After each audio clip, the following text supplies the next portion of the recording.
Hi friends. இன்னைக்கு நம்ம காய்கறிகள் மற்றும் பழங்களிலிருந்து அதிக லாபம் தரக்கூடியது எப்படி என்ற ஒரு சின்ன தகவலை தான் பார்க்க போறோம். வாங்க போகலாங்களா? வெங்காயம், தக்காளி போன்ற காய்கறிகள் நாம் தினமும் பயன்படுத்தப்படும் பொருட்கள். வெங்காயம், தக்காளி இல்லாம பல உணவுகளை நம்மளால் செய்ய முடியாது. அதனால் இவை அன்றாட வாழ்க்கையில் மிகவும் முக்கியமானவை. இந்த காய்கறிகள் மற்றும் பழங்களில் பெரிய வியாபார வாய்ப்பு இருக்கிறது.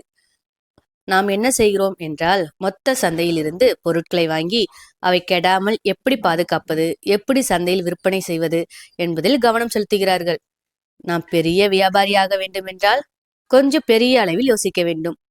தொலைதூர மொத்த சந்தைகளில் இருந்து வெங்காயம் போன்ற பொருட்களை அதிகமாக வாங்கி நம்முடைய நகரத்திற்கு கொண்டு வரலாம். அதை நல்ல முறையில் ஸ்டோரேஜ் செய்து நீண்ட நாட்கள் பாதுகாக்கலாம். பிறகு சந்தையில் தேவை இருக்கும்போது விற்பனை செய்யலாம். இந்த மாதிரி தினசரி தேவைப்படும் பொருட்களில் நிறைய வியாபார வாய்ப்புகள் இருக்கின்றன. ஏனெனில் நாம் தினமும் இந்த பொருட்களை பயன்படுத்துகிறோம். ஆனால் இந்த வியாபாரத்தில் சற்று ரிஸ்க் இருக்கு. அந்த ரிஸ்கை எடுத்தால்தான் வாழ்க்கையில் அடுத்த நிலைக்கு செல்ல முடியும். சம்பள வேலையை மட்டும் பார்த்து கொண்டால் ஒரு நாள் பெரிய வியாபாரியாக மாறுவது கடினம்.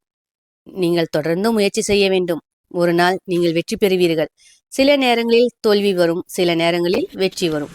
ஆனா அந்த அனுபவம் தான் நம்மை வளர்ச்சிக்கு கொண்டு செல்லும். அனுபவம் இல்லாமல் எந்த விஷயத்திலும் பெரிய வெற்றியை பெற முடியாது.